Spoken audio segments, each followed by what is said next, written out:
स्वागत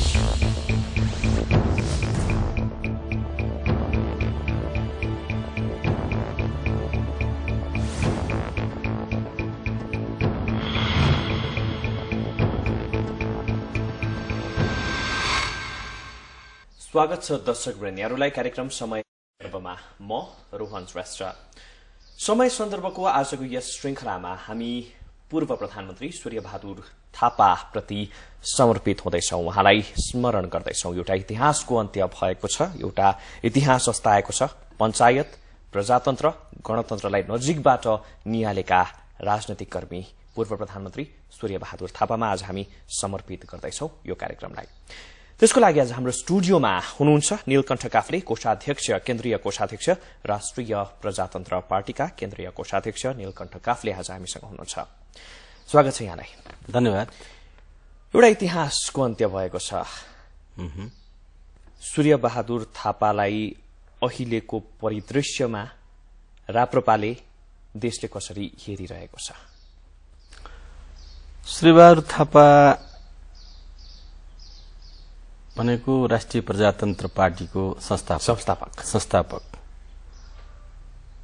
नेता हुनुहुन्छ र उहाँको अनुपस्थिति र उहाँको चाहिँ नि उसले गर्दाखेरि पार्टीलाई ठूलो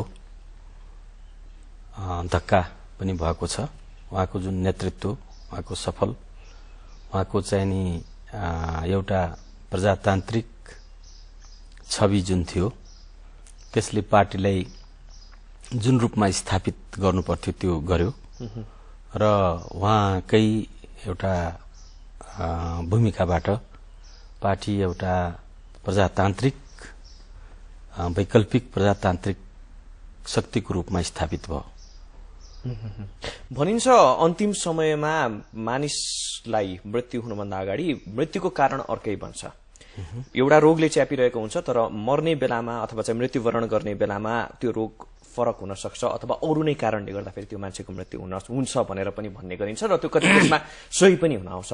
अहिलेको केसमा सूर्यबहादुर थापा केसमा पनि उहाँ मुटु रोगी हुनुहुन्थ्यो तर अन्तिम समयमा आन्द्राको अपरेसन गरिसकेपछि श्वास प्रश्वासको कारणले गर्दाखेरि त्यसमा समस्या भएको कारणले गर्दाखेरि चाहिँ उहाँको स्वर्गीयरोहण भयो भनेर भनिएको छ।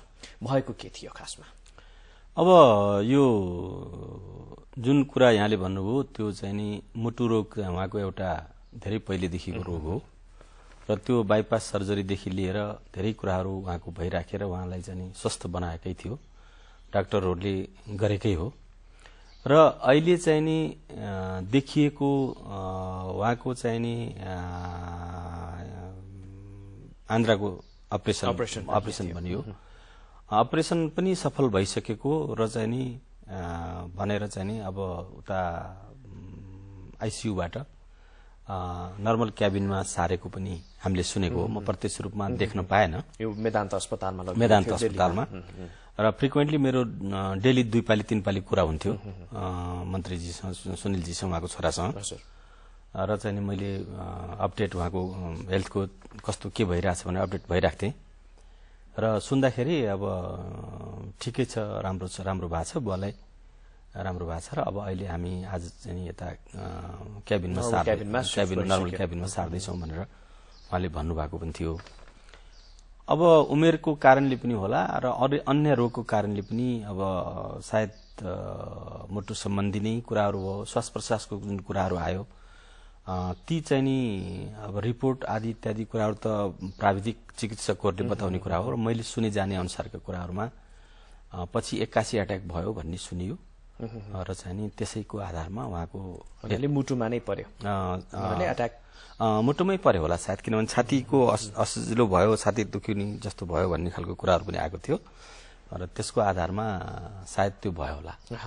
आज अलिकति बताइदिनुहोस् न, अब उहाँको आज अन्त्येष्टिको तयारी पनि भइरहेको छ, कस्तो तरिकाले चाहिँ गरिँदैछ? किनभने अहिले चाहिँ अब मालीगाउँमा राखेको छ उहाँको सबलाई भनेर पनि भनिएको छ। अब के गरिन्छ? आज के हुन्छ? अब आज के हुन्छ भने अब हिजोदेखि कुरा तपाईँले थाहा भइहाल्नुभयो। हिजो चाहिँ एयरपोर्टदेखि हामीले मालीगाउँमा लिएर आएर चाहिँ अहिले त्यहाँ श्रद्धाञ्जली गर्ने काम आफ्नो इष्टमित्रजनहरूले गरिराख्नु भएको छ। पार्टीका वरिष्ठ नेताहरू पनि आएर गर्नुभएको छ। डाक्टर बाबुराम भट्टराई पूर्व प्रधानमन्त्री, यसलाई एमी जस्ता मान्छेहरू हिजो आएर गर्नुभयो र अहिले चाहिँ नि एमालेका नेताहरू पनि केही आइसक्नु भएको छ। हिजो एयरपोर्टमा पनि वरिष्ठ नेताहरू जस्तै अब उप प्रधानमन्त्री हाम्रो चाहिँ नि र चाहिँ नि यो के अरे अर्जुन नरसिंह केसी लगायत नेपाली कांग्रेसका कार्यकर्ताहरू नेताहरू राप्रपा नेपालका नेताहरूदेखि लिएर मान्छेहरू हिजो पनि आउनु भएको थियो र आज चाहिँ नि हाम्रो 9:30 बजेदेखि पार्टी कार्यालयमा लिएर आउने कार्यक्रम छ। 10 बजेदेखि पार्टी कार्यालयमा श्रद्धाञ्जली हुन्छ 12 बजेसम्म र 12 बजेपछि हजुरको यो स्टेडियममा रंगशालामा लैजाने कार्यक्रम छ। त्यहाँ राष्ट्रिय सम्मानका साथ उहाँको लाई श्रद्धाञ्जली गर्ने कार्यक्रमहरू छ। त्यसपछि 3 बजेसम्म हाम्रो त्यहाँ रहने कार्यक्रम छ। 3 बजेपछि गृह मन्त्रालयले नै यो रुट कायम गरिदिएको छ। रंगशाला, वीर हस्पिटल, त्यसपछि बाग बजार, दिल्ली बजार, मैती हुँदै पशुपति आर्यघाट, 32 पतेले हुँदै पशुपति आर्यघाट लाने कार्यक्रम छ। एउटा त्यो चाहिँ नि सायद 5 बजेतिर उहाँको अन्त्येष्टि हुने सम्भावना देखाएको छु मैले। आज यसरी चाहिँ हामीले सूर्यबहादुर थापामा कार्यक्रम समर्पित गरिरहँदाखेरि उनलाई स्मरण गरिराख्दाखेरि उहाँको जीवनकालले, किनभने उहाँले पञ्चायत देख्नुभयो, पञ्चायतसँग पनि राजावादी पनि भनेर भनिएको थियो उहाँलाई र पछिसम्म गणतन्त्र आउँदासम्म पनि उहाँले पुरानो आफ्नो सिद्धान्तहरूलाई छोडेर कट्टर गणतन्त्रवादीको रूपमा पनि आफूलाई परिभाषित गर्नुभयो। यो समय आइपुग्दाखेरि अलिकति मलाई चाहिँ उहाँको हिस्ट्री पनि खोतल्न मन लाग्यो। पञ्चायतदेखि गणतन्त्रसम्मको उहाँको यात्रा बताउन सकिन्छ? अब यस्तो हो, अब उहाँ चाहिँ नि विद्यार्थी कालमा, विद्यार्थी आन्दोलनमा उहाँ चाहिँ नि लागेकै मान्छे हो। 6-7 सालदेखि नै उहाँ विद्यार्थीमा सक्रिय जीवन उहाँले बिताउनु, लगभग 60 वर्ष उहाँले आफ्नो जीवन बिताउनु भएको थियो र त्यसपछि चाहिँ नि हजुरको 13-14 सालतिर होला उहाँ चाहिँ नि अब राजनीतिमा प्रवेश गरेपछि 14-15 सालमा उहाँ चाहिँ नि एकैचोटि विभिन्न आरोह अवरोह पार गर्दै आउनुभयो र चाहिँ नि 14-15 सालतिर लाग्छ मलाई उहाँ सल्लाहकार सभाको अध्यक्ष पनि बन्नुभयो। सल्लाहकार सभाको अध्यक्ष बन्नुभयो। सल्लाहकार सभाको अध्यक्ष बनिसकेपछि पञ्चायत नआइसकेको हिजो बहुदलीय व्यवस्था भइरहेको त्यो अवस्थामा उहाँको एक्टिभिटीहरू थिँदै थियो र चाहिँ नि 2017 सालमा राजा महेन्द्रले पञ्चायत व्यवस्थाको प्रादुर्भाव गरिसकेपछि ल्याइसकेपछि उहाँ फेरि यसमा चाहिँ नि राजाकै नेतृत्व भनौँ न पञ्चायत व्यवस्थामा उहाँ चाहिँ सक्रिय हुनुभयो र उहाँ मन्त्री हुनुभयो। लगभग 38 वर्षको उमेरमा एउटा चाहिँ नेपालले युवा प्रधानमन्त्री पाएको थियो। मन्त्री त्योभन्दा पहिला चाहिँ उहाँ के भने कृषि वन मन्त्री हुनुभयो। त्यसपछि चाहिँ हजुरको योजना अर्थ मन्त्रालयले 2 टर्म चाहिँ उहाँले पुनर्गठन हुँदाखेरि त्यो खालको राजाहरूले त चाँडै पुनर्गठन गर्ने चलन थियो हैन, त्यो हिसाबले चाहिँ हुनुभयो र उहाँ चाहिँ एकैचोटि गएपछि 21 सालमा उहाँ चाहिँ मन्त्री परिषदको अध्यक्ष, प्रधानमन्त्री नै भनौँ न, त्यति बेलाका प्रधानमन्त्री जस्तै अब अहिले खिलराज जसरी हुनु भएको थियो त्यही अनुसारले त्यस्तै उहाँ चाहिँ नि मन्त्री परिषदको अध्यक्ष हुनुभयो र उहाँको अब उच्च लेभलको राजनीतिक प्रारम्भ भयो। त्यहाँदेखि प्रारम्भ भयो र उहाँ चाहिँ नि ज्यादै सक्रिय पहिलेदेखि र आफूलाई परिमार्जन गर्न सक्ने र चाहिँ समय र यो जनभावनालाई पनि र परिस्थिति राष्ट्रिय अन्तर्राष्ट्रिय परिस्थितिलाई पनि बुझेर निर्णय गर्न सक्ने क्षमतावान मान्छे भएको हुनाले व्यक्तिगत रूपमा चाहिँ उहाँ कस्तो हुनुहुन्थ्यो? व्यक्तिगत रूपमा पनि उहाँ चाहिँ नि तपाईसँग सम्बन्ध राम्रो भयो भने, चिन्जान भयो भने तपाईलाई सधैँ सहयोगी, असाध्य राम्रो व्यवहार, नहुने कुरादेखि चाहिँ यो हुँदैन, यो हुन सक्दैन बाबु भनेर भन्ने क्विक डिसिजन गर्ने क्षमता उहाँसँग थियो र त्यो व्यवहार चाहिँ मैले देखेँ। तपाईले जुन तरिकाले व्याख्या गरिरहनु भएको छ नि, एक हिसाबले चाहिँ परिवर्तनलाई आत्मसात गर्न सक्ने, त्यही भएर चाहिँ उहाँ आजसम्म चाहिँ यसरी आउनुभयो, एक हिसाबले हो पनि। तर एउटा आरोप उहाँलाई के लाग्छ भन्दाखेरि पञ्चायती व्यवस्था हुँदाखेरि उहाँ पञ्चायतको वकालत गर्दै हिँड्नुभयो, त्यसपछि बहुदल आयो, बहुदलको कुरा गर्नुभयो, फेरि गणतन्त्र आयो, राजतन्त्रलाई स्वाट्टै छोडेर गणतन्त्रवादीको रूपमा आफूलाई अगाडि लानुभयो, कट्टर राजतन्त्रवादीदेखि कट्टर गणतन्त्रवादीसम्म। उहाँ चाहिँ कस्तो भने क्रान्तिमा आफूले आफूलाई नबिजाउने, अगाडि नआउने, तर जब परिवर्तन हुन्छ त्यसलाई चाहिँ एडप्ट गरेको बहानामा आफ्नो दुनो सोझ्याउने भन्ने किसिमका टीका टिप्पणी आरोप पनि लाग्छ उहाँलाई। त्यो चाहिँ आरोप लगाउनु पनि एउटा हिसाबले के भने सरासर गलत जस्तो लाग्छ मलाई। के मानेमा हो भनेदेखि जुन व्यवस्था कायम रह्यो त्यो व्यवस्थाका जनताको आवश्यकतालाई परिपूर्ति गर्नको लागि नेतृत्वदायी भूमिका गर्ने मान्छेहरूले त्यसलाई पनि प्रयोग गरेर, वर्तमानमा रहेको व्यवस्थालाई प्रयोग गरेर जनताको सेवा गर्नुपर्ने जुन खालको अवस्था सिर्जना हुन्छ। किनभने जनप्रतिनिधि हो नि मात्र, जनप्रतिनिधि भएको हुनाले जनताका आवश्यकता पूरा गर्नको लागि हिजो राजासँग पनि मिलेर काम गर्नु परेको थियो उहाँले। पञ्चायतको लागि वकालत पनि गर्नुभएको थियो। अब पञ्चायतको लागि वकालत भन्दा पनि सुधारवादी पञ्चायत भनेर पञ्चायतको वकालत त्यसैमा चाहिँ छ कुरा हजुरको। राजाले दिएको चाहिँ नि निर्दलीय पञ्चायती व्यवस्थालाई उहाँले चाहिँ नि जनमत संग्रहमा जाँदाखेरिको अवस्थामा समसामयिक सुधार सहितको निर्दलीय पञ्चायती व्यवस्था भन्ने उहाँको चाहिँ शब्द थपियो नि। निर्दलीय पञ्चायती व्यवस्था थियो, त्यसमा समसामयिक सुधार, आवश्यकता अनुसारका सुधार गर्दै लैजाने, त्यो परिमार्जन गर्दै लैजाने, त्यो व्यवस्थालाई पनि परिमार्जित गर्दै लयो भने त यो अहिले जुन आएको व्यवस्था छ त्यो व्यवस्थासँग मिल्दोजुल्दो पनि हुन सक्थ्यो होला हैन। त्यो कुरा चाहिँ नि उहाँले गर्न खोजेको हो। खोज्दाखेरि बीचमा देखिएका अवरोधहरू, त्यो बेलाका व्यवस्था, त्यो बेलाका राज संस्था अथवा राजतन्त्र र त्यो राजतन्त्रका सेरोफेरोमा रहने मान्छेहरूको कारणले होला अथवा विविध कारणले उहाँले चाहिँ सबै कुराहरू पूरा गर्न सक्नु भएन। र पञ्चायतको अन्तिम अवस्थामा पनि राजालाई चाहिँ उहाँले सुझाव दिन चाहेकै हो। किनभने यो अब आन्दोलन चाहिँ अगाडि यसरी बढेको छ, जनचाहना यसरी बढ्यो, जनलहर यसरी बढ्यो, यसलाई चाहिँ समसामयिक सुधार गर्नुपर्छ। र अथवा त्यो पञ्चायतमा पनि बहुदल दिन सकिन्थ्यो नि, निर्दलीय पञ्चायतलाई बहुदलीय पञ्चायत पनि बनाउन सकिन्थ्यो। त्यो लाइनमा उहाँ हुँदाहुँदै पनि उहाँसँग राजाको भेटघाट हुन सकेन अथवा एक्सेप्ट गर्न सक्नु भएन। राजाले नसकेको कारणले पनि चाहिँ नि पञ्चायत त्यो आन्दोलन चाहिँ नि बढी एग्रेसिभली अगाडि बढ्यो र बहुदल 46 सालमा बहुदल स्थापित भयो। र त्यो चाहिँ नि जनताले चाहेको कुरामा जनताको एउटा चाहिँ नि धार चाहिँ नि अगाडि बढिरहेको, त्यसको करेन्ट एन्टी करेन्टमा हिँडेर भने त काम लाग्दैन।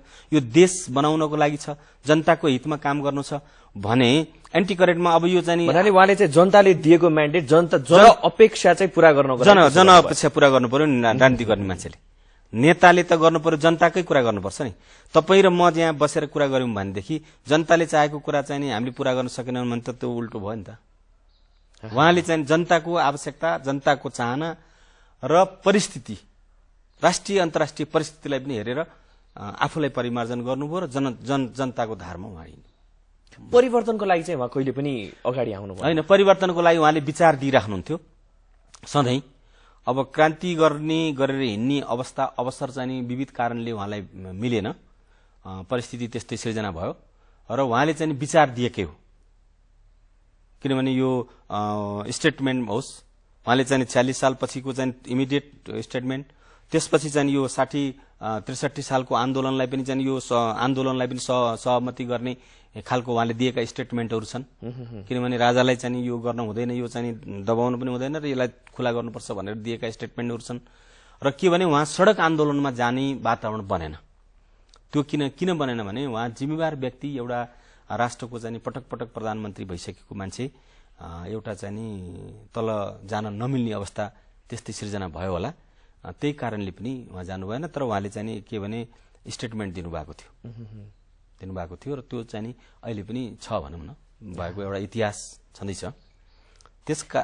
हजुर हजुर, एउटा कुरा 5 पटकसम्म चाहिँ लगभग उहाँ प्रधानमन्त्री बन्नुभयो, देश हाँक्नुभयो, राप्रपाको चाहिँ संस्थापक भएर अगाडि बढ्नुभयो। एउटा प्रश्न के पनि लाग्छ उहाँको जीवनलाई लिएर भन्दाखेरि, उहाँ प्रधानमन्त्री हुँदाफेरि अथवा उहाँले राष्ट्र हाँक्दाखेरि राष्ट्रले के पाए त, त्यो एउटा प्रश्न। अर्को, राप्रपा आफैले चाहिँ के पाए त, राप्रपाकै अवस्था कस्तो रह्यो त भन्ने एउटा ठूलो प्रश्न पनि लाग्छ नि। होइन, राष्ट्रले पाउनुपर्ने कुराहरू यो समय सन्दर्भले परिवर्तन गर्दै जाने कुरा हो। हिजोको राज्यले चाहिँ नि हिजो जुन खालको व्यवस्था गर्न सक्थ्यो त्यो आधारमा जुन परिस्थिति थियो त्यो आधारमा राज्यलाई पनि उहाँले आफ्नो योगदान गरेकै हो र अब राष्ट्रिय प्रजातन्त्र पार्टीको स्थापना बहुदलीय व्यवस्थाको पुनर्स्थापना पश्चात राष्ट्रिय प्रजातन्त्र पार्टीको स्थापना उहाँले गर्नुभयो र चाहिँ नि एउटा देशमा एउटा वैकल्पिक प्रजातान्त्रिक शक्तिको रूपमा स्थापित गर्ने भन्ने हिसाबले गर्नुभयो र त्यो चाहिँ नि अहिले अब हजुरको 60-70 वर्ष चाहिँ चलेका पार्टीहरू स्थापित भन्दा पहिला स्थापित भएका पार्टीहरू र राष्ट्रिय प्रजातन्त्र पार्टी अहिले चाहिँ नि भनौँ न 20-25 वर्षको दौडानमा जुन छ त्यो पार्टीको पनि एउटा त्यही हिसाबको व्यवस्था र चाहिँ कार्यकर्ताको मनोबल जित्ने जनताको चाहिँ भावनालाई कदर गर्ने खालको व्यवस्थामा उहाँले सक्रिय योगदान गरेकै हो।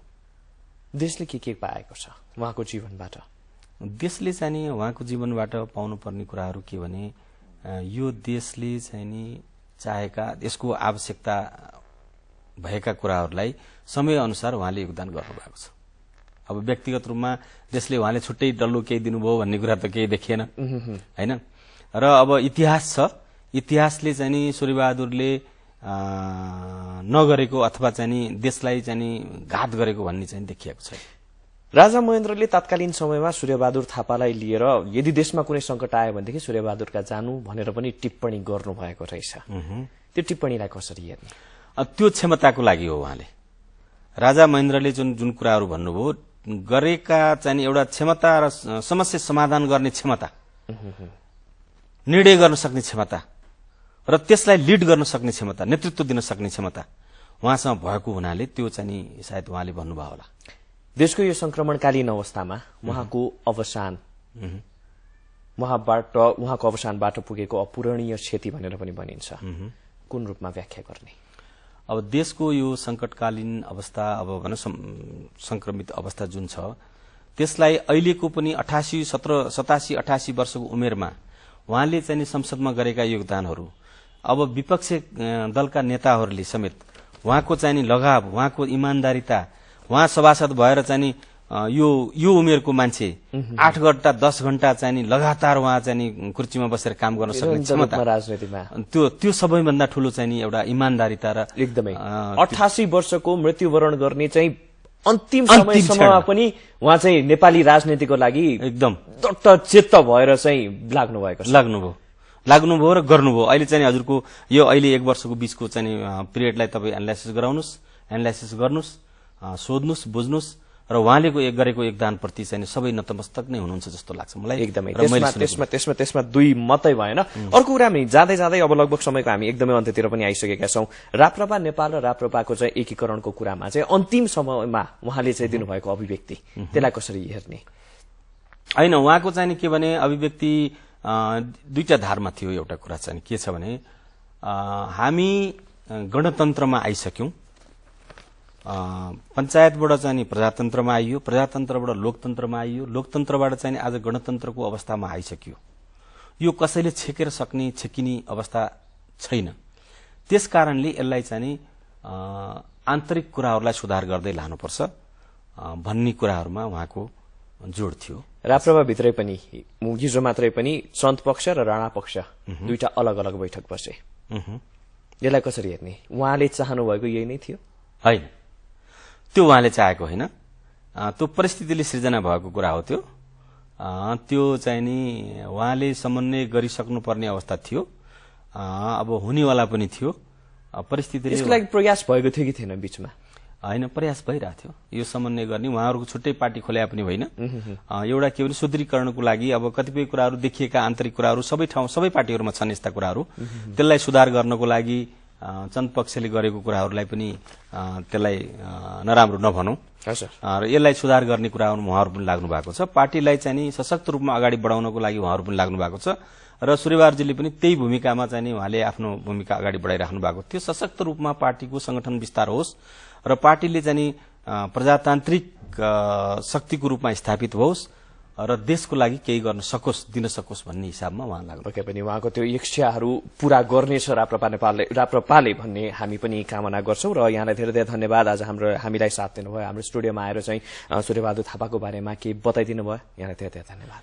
धन्यवाद। अब यहाँले चाहिँ नि मलाई बोलाएर आफ्नो स्टुडियोमा बोलाएर चाहिँ मलाई 2-4 शब्द जे जानेको छु मैले त्यो राख्ने अवसर जुन दिनुभयो र म यसै टेलिभिजन च्यानल मार्फत श्रद्धेय पूर्व प्रधानमन्त्री राष्ट्रिय प्रजातन्त्र पार्टीका संस्थापक अध्यक्ष सम्माननीय स्वर्गीय श्री सूर्यबहादुर थापालाई म यहाँबाटै चाहिँ हार्दिक श्रद्धाञ्जली पनि अर्पण गर्न चाहन्छु र यो कार्यक्रम यसरी चाहिँ नि उहाँहरूले चाहिँ सूर्यबहादुरजीको बारेमा जुन खालको एउटा राखिदिनु भयो जनता समक्ष यो पुर्याइदिनु भयो यसको लागि पनि हार्दिक म यो हिमालय टेलिभिजनलाई म धन्यवाद दिन चाहन्छु र यसै सन्दर्भमा शोक सन्तप्त परिवारप्रति पनि हार्दिक समवेदना पनि म गर्न चाहन्छु।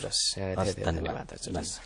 दर्शकवृन्द, यहाँलाई पनि धेरै धन्यवाद आज हामीलाई साथ दिनुभएकोमा। हाम्रो तर्फबाट पनि श्रद्धेय पूर्व प्रधानमन्त्री सूर्यबहादुर थापाप्रति हामी हाम्रो टेलिभिजनको तर्फबाट पनि हार्दिक समवेदना हार्दिक श्रद्धाञ्जली अर्पण गर्दै आजको यस समय सन्दर्भबाट हामी बिदा हुन चाहन्छौं।